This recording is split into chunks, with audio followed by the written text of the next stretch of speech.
Coba deh, lihat sekeliling kalian. Semuanya kelihatan, ya normal aja kan? Seolah-olah dunia kita yang canggih ini, ya memang udah dari dulu begini. Tapi, kenyataannya, kita ini hidup di sekejap mata sejarah. Di sebuah era yang saking majunya, teknologi kita itu udah kayak sihir.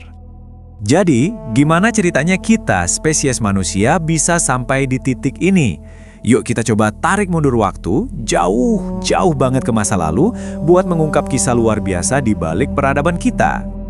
Oke, pertama-tama kita perlu lihat gambaran besarnya dulu. Dan siap-siap ya, karena skala waktu ini, bisa-bisa mengubah cara kalian melihat sejarah selamanya. Coba deh lihat garis waktu ini. Kalau seluruh sejarah Homo sapiens kita bentangin, sejarah tulisan itu baru ada sekitar 500 generasi yang lalu. Ide kalau bumi itu muterin matahari, itu baru sekitar 20 generasi yang lalu. Piramida Giza yang megah itu, dibangun sama kakek nenek buyut kita sekitar 190 generasi ke belakang. Intinya, semua yang kita anggap sejarah, kerajaan, sains, internet, itu semua cuma sekelebat aja di ujung garis waktu kita yang super panjang. Nah, ini nih yang penting banget buat dipahami. Selama 95% waktu kita di bumi, bayangin, ratusan ribu tahun, nenek moyang kita itu hidupnya cuma sebagai pemburu dan peramu. Nggak ada kota, nggak ada tulisan, nggak ada negara. Sebuah cara hidup yang rasanya hampir mustahil kita bayangkan sekarang. Sekarang kita mundur lebih jauh lagi ya, ke era sebelum ada yang namanya peradaban. Ke zaman dimana kita itu ternyata nggak sendirian.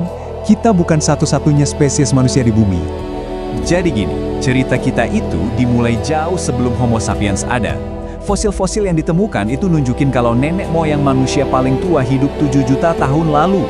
Terus ada spesies purba yang mulai bisa jalan tegak, ada lagi yang mulai pakai alat-alat dari batu. Semua kepingan puzzle ini ngarah ke satu fakta yang mind-blowing.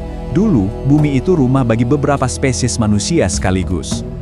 Biar gampang bayanginnya, gini deh analoginya. Kalau 7 juta tahun sejarah itu kita jadiin 24 jam dalam satu hari, maka seluruh peradaban kita, piramida, Romawi, internet, semuanya, itu cuma terjadi di 2 menit terakhir sebelum tengah malam. Dan seluruh hidup kalian cuma sekejap, bahkan gak sampai 1 detik terakhir. Gila kan? Jadi, waktu Homo sapiens pertama kali muncul 200.000 tahun lalu di Afrika, kita tuh, jujur aja, bukan siapa-siapa. Kita ini spesies yang lemah, kalah saing sama hewan buas, gak tahan dingin, dan bisanya cuma ngumpet buat bertahan hidup.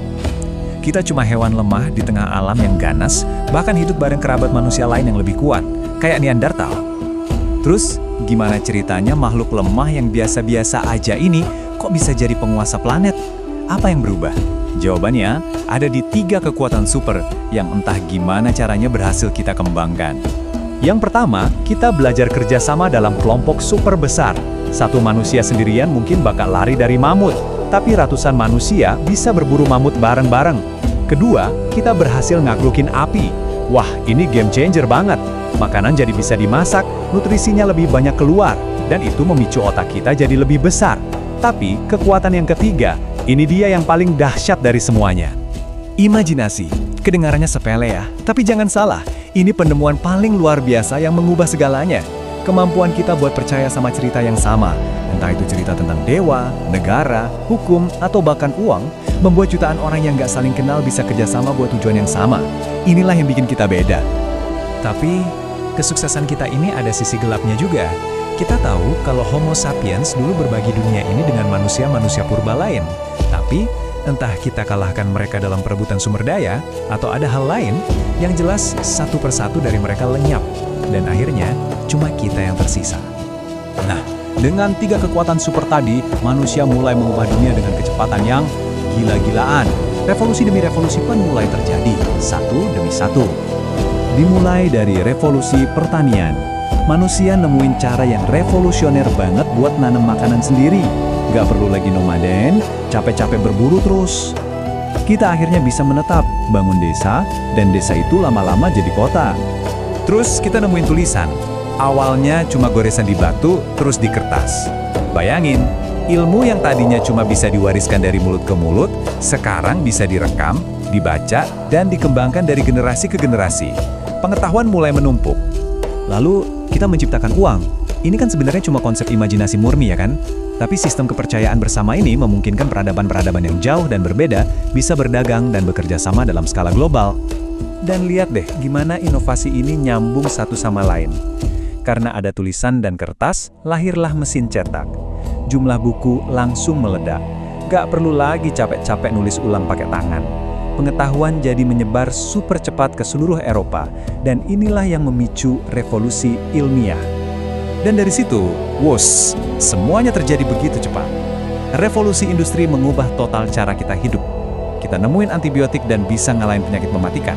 Kita bisa nerbangin burung besi raksasa melintasi langit. Dan sekarang, ya, kita bisa ngobrol sama siapapun di belahan dunia lain dalam hitungan detik. Nah, ini semua membawa kita kembali ke hari ini. Setelah perjalanan yang panjang dan luar biasa ini, pertanyaannya adalah apa yang ada di babak selanjutnya? Coba dibayangin sebentar. Kalau nenek moyang kita dari 50.000 tahun lalu tiba-tiba muncul di sini. Sekarang, dunia kita ini pasti kelihatan kayak dunia sihir buat mereka. Smartphone, pesawat terbang, gedung-gedung pencakar langit, semua ini adalah keajaiban yang nggak akan pernah terpikirkan oleh mereka. Tapi sebenarnya, mungkin kita nggak jauh beda sama mereka loh. Dulu, mereka cerita lewat lukisan di dinding gua. Sekarang, kita pamerin hidup kita lewat foto dan video di dunia maya. Intinya sama aja kan? Kita masih digerakkan oleh perjuangan, mimpi, dan keinginan yang sama buat terhubung satu sama lain.